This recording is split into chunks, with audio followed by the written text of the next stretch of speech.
What's up, my comic comrades? If you've been watching the X-Men 97 series, you're probably as excited about it as we are. We weren't sure what we were going to get considering Marvel's recent track record, but it has been such a good show so far. I'm not going to drop any spoilers, but they've been doing the Lord's work with the story, and the fan service has been insane with amazing cameos and surprise reveals. Honestly, it's among the best things Marvel Studios has ever put out in our opinion. So with X-Men on the mind and so many great characters to talk about, we've been asking all of you which characters you'd like to see an episode on, and Gambit won our first poll by a 20-point margin. We weren't surprised by this for two reasons. One, because he's one of the cooler and under-repped X-Men, and two, because he has been so freaking good in X-Men 97. Particularly in episode 5 titled Remember It. Again, no spoilers here, but if you know, you know. In any case, today we're giving you the history of Gambit because here at Variant, we give the people what they want. In fact, we just put out another poll on the Variant community tab here on the channel, and Rogue took the lead on that one. So we'll be rolling out a History of Rogue episode soon as well. But for now, it's time to give Gambit his due, so let's get into it. Gambit was created by Chris Claremont and Jim Lee and first appeared in the Uncanny X-Men 266 in August of 1990. It doesn't seem like a lot of people know that Jim Lee co-created Gambit, and the fact that he did is especially funny now, considering he's the president, publisher,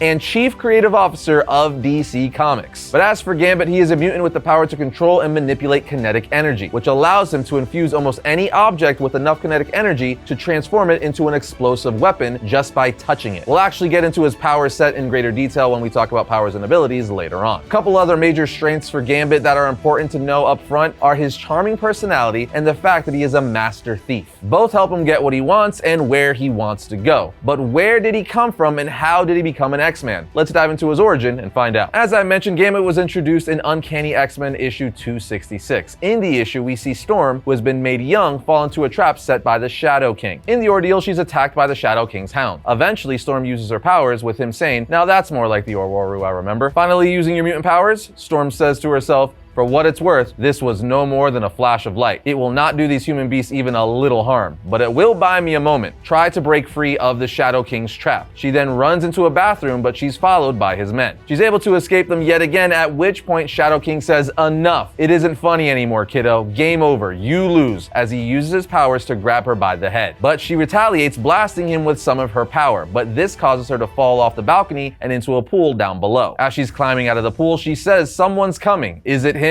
But it's not. It's actually Gambit making his first appearance in a comic book. We see Gambit is there to steal some expensive paintings, as we learn via Storm's thoughts, as she says to herself, "Who is he?" Easier by far to tell what he does here. Same as me, I bet, a thief. The owner of this house had those paintings stolen to add to his private collection. I meant to take them back and return them to where they rightfully belong. All along, though, it was a trap set by the Shadow King for me. This other thief is totally absorbed in his work. He has forgotten about me. Good. By the time he notices, I want to be, but Gambit then speaks for the first time saying, "Cherie, watch the door." Anyway, he says watch the door because one of Shadow King's hounds comes bursting through it, trying to attack Storm, but Gambit says, "Do us both a favor, scoot away from the girl," but the hound doesn't, at which point Gambit says, "Other ideas? Gonna carry a kidling back to your boss and claim a pat and a latte and an extra ration of yummies? Figured as much. Can't let you do that." Gambit's eyes then start glowing green with green energy coming from them, as the comic says, and faster than the eye can follow, a throwing spike flips up and out of his sleeves into his hand. Same motion carries his arm back, then forward. Ordinary piece of metal when it leaves his hand. Something far more when it strikes the wall with the force of a cannon shell. The force of the explosion takes out the hounds and blows Storm back into Gambit's arms, with him catching her saying, "Hasn't been your night, eh? Or maybe it has, considering how often I'm here to rescue you." She then tells him, "I'm called Storm." She then passes out in his arms and Gambit tries to take her to safety, but he is stopped by more hounds. But Storm eventually wakes up and she and Gambit are able to take care of the Shadow King and his hounds long enough to escape to the roof, where they jump off to safety with a parachute. However, once it's time to land, Storm is having a hard time freeing herself from the parachute, at which point Gambit cuts her free. But she tells him, "I don't need no help, especially from the likes of you." He responds, "Only trying to be a gentleman. I could see the strain you were under. I thought I'd give you a gentler landing is all." "Say, Cherie, after all we've been through, least I've earned the benefit of the doubt." She tells him, "Why else do you think I took you off that roof? I had plenty of time to leave without you." From here, Gambit would start fresh. She then lights a cigarette saying, "Suits me. Trouble is, I get the feeling it won't be quite so easy to walk away clean from this caper as you make out." She says, "No, it will not. The evil one neither forgets nor forgives." He responds, "Evil one, that sounds a bit ripe."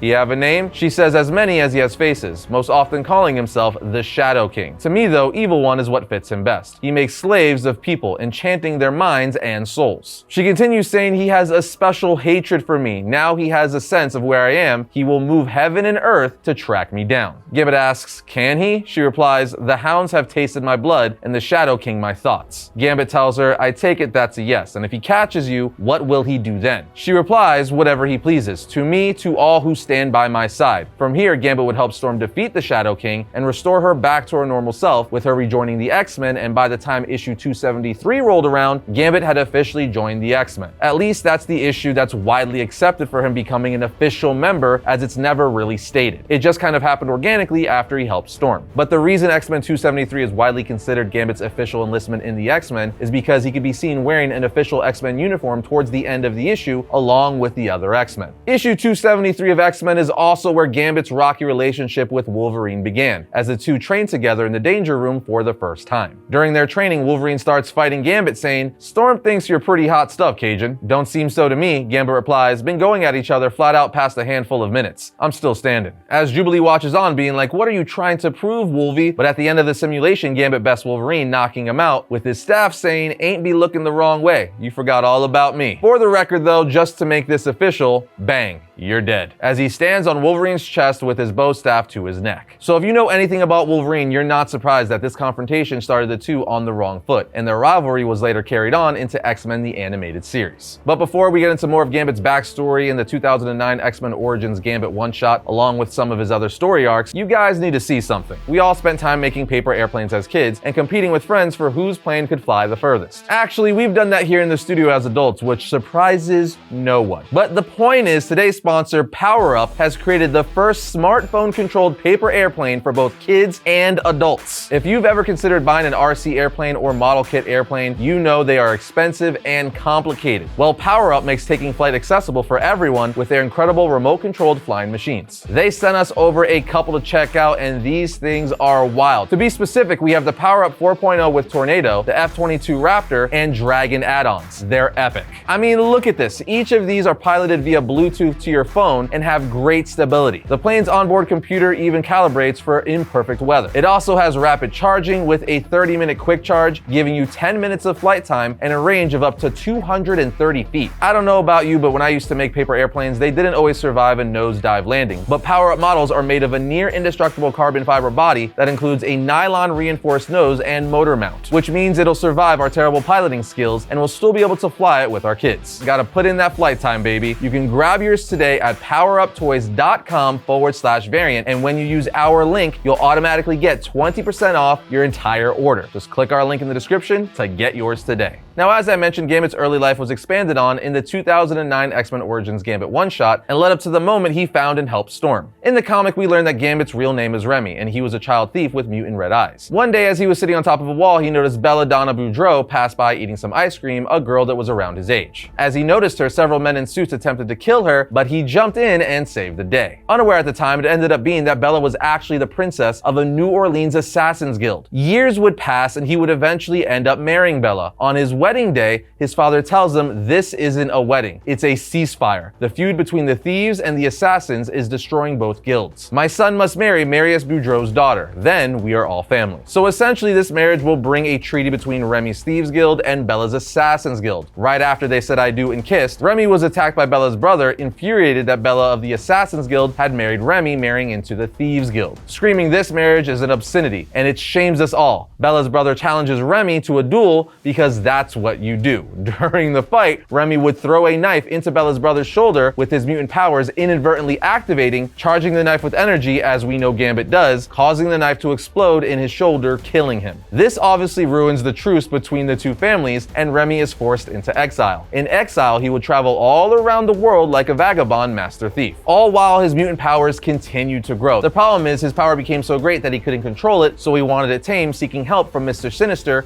an expert mutant geneticist. Long story short, he made a deal with Mr. Sinister to tame his powers so he could be in control once again. Once under the knife, Mr. Sinister says, cerebral feedback will enable me to locate the part of your brain that controls your power. My aim is to cut away a small piece of your brain tissue, enough to stop the neural cascade and bring your abilities back within your conscious control. Clearly at this point, Gambit is concerned as he's at the will of Mr. Sinister, but Mr. Sinister assures him all will be well because he needs him to be intact to keep his side of the bargain. Now, if you're wondering what Gambit had to do in return for Mr. Sinister, Gambit had to lead a group of mutant assassins called the Marauders on a secret mission that ended up being the infamous mutant massacre where the Morlocks, aka the 4 mutants, were wiped out. Because of course, whatever Sinister was going to have him do for him was not going to be good. So realizing what he had done, Gambit tries to save them, but he's only able to save one kid. After this tragedy, Gambit continued to roam the world where he would eventually find Storm while he was trying to steal some paintings, bringing his origin full circle. So with his backstory covered, let's move into some of his other important story arcs and publication history. Alright, so we already talked about Gambit's testy relationship with Wolverine, so we definitely have to talk about his romantic relationship with Rogue. Their first official date went down in X-Men 24, which has the iconic cover of both of them embracing each other. The issue opens up with them on a date in a Cajun restaurant in Manhattan. She tells Gambit, "It's as hot as you said it would be, sugar." Making my eyes tear up, Gambit says, "Now Rogue, we said no crying tonight. Been far too many tears shedding around our brood for the last week." Gambit referring to Magic's recent death. Gambit goes on to say, "We've been doing what we can for her brother Colossus all week long, right? So what's wrong with trying to be part of the living for just one night?" She replies, "Nothing, I guess," as she takes her face out of her napkin saying, "And I wasn't crying. I was spitting out the horrible gumbo." He laughs with her saying, "Don't stop on my account, Remy. I never hear you laugh like that, deep and loud and from the heart." Gambit asks, "Why don't nobody know your real name?" She replies, "Why can't you tell me how you feel about me?" He responds, "Why won't you ever let me show you?" She also asks, "How come you never want to talk about your wife, Belladonna?" as the two just stare at each other longingly. Then about midway through the book, we see them leave the restaurant on 59th Street and get into a horse and carriage. Rogue says,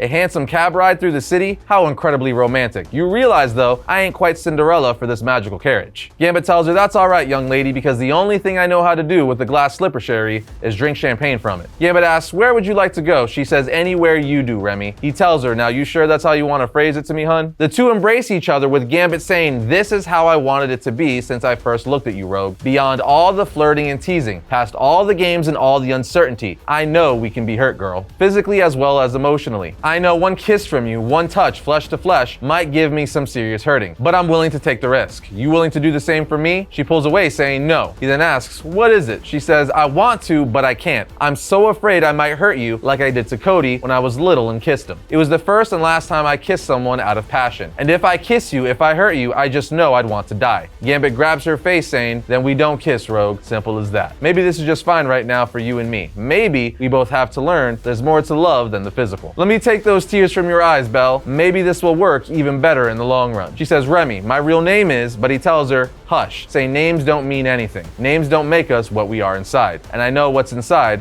and that's all that matters." So this is really epic and sets the tone for Rogue and Gambit's relationship. You could actually see how the relationship in the animated projects are pulled from this comic, as a lot of things said and themes in the comic are things played out with the two's relationship throughout all media. Moving forward, Gambit has clearly had a lot of stories and impact on the X-Men. He became a mentor to X-23, seeing her as a kindred spirit, which started in X-Men 23 issue 4. There was a different reality where he killed the Phoenix and everyone on Earth and so on. But we're just going to touch on some of the important ones, and sticking with his relationship with Rogue, as that's a big part of his character, next we have their marriage. It all went down in X-Men Gold issue 30. In the issue, Colossus and Kitty Pryde were supposed to get married, but at the altar, Kitty changed her mind saying, "I'm sorry, I'm so sorry, but I don't think I could do this," as she phases through the ground with Colossus asking Nightcrawler to teleport him somewhere else for obvious reasons. Gambit then asks Rogue, "Did what I just think happened just happen?" Later on at the reception that was already paid for, Gambit has a chat with Storm that makes him realize he wants to propose and spend the rest of his life with Rogue, so he walks over to Rogue. She asks, "Remy, you okay?" He says, "That depends," as he gets on one knee and proposes with her saying yes. So they get married right then and there, becoming husband and wife on the final page of the issue. Because who wants to let a paid-for wedding go to waste? After this, Gambit and Rogue would go on a romantic honeymoon in space, but their newlywed vacation would be interrupted by the bioengineered daughter of Charles Xavier and Lilandra of the Shi'ar. The short of it is, in Mr. and Mrs. issue 3,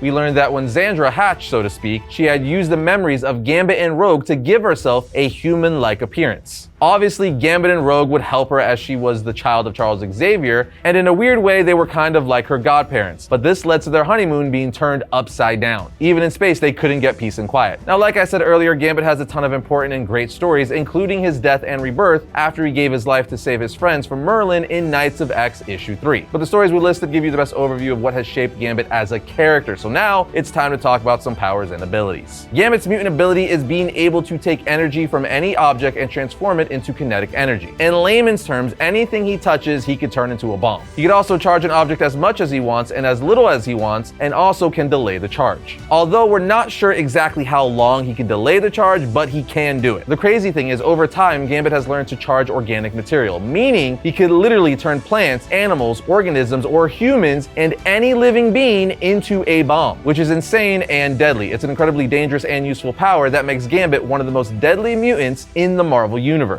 Now, even though Gambit can charge anything he chooses, we all know he mainly charges his signature playing cards to throw and detonate at his opponents. Gambit also has enhanced reflexes and agility, making him incredibly agile and extremely difficult to fight, as it's not easy to lay a hand on him. He's also a thief. He literally came from a family of thieves. He's very stealth and knows how to get in and out undetected. Gambit is even a very skilled hand-to-hand combatant. He's had extensive training in various forms of martial arts over the years, making him a threat even without his mutant abilities. He could also kill you with a playing card, charged or not charged. That's how skilled he is at throwing cards. In addition to all that, he's been known to have a hypnotic charm. He has a very charming, persuasive personality. This Cajun charm, if you will, helps him in several situations as he's able to manipulate others to achieve what he wants. But that closes out powers and abilities, but let's wrap up with some reading recommendations. Check out Uncanny X-Men 266 through 280, Rogue issues 1 through 4, Gambit Volume 4 issues 1 through 12, X-Men Origins Gambit, X-Men issue 33, the Mr. and Mrs. series, and Gambit's 1999 solo series. That should be enough to get you all started. If you enjoyed learning about the history of Gambit, drop us a note in the comments below. While you're at it, hit that like button and share this episode with a friend.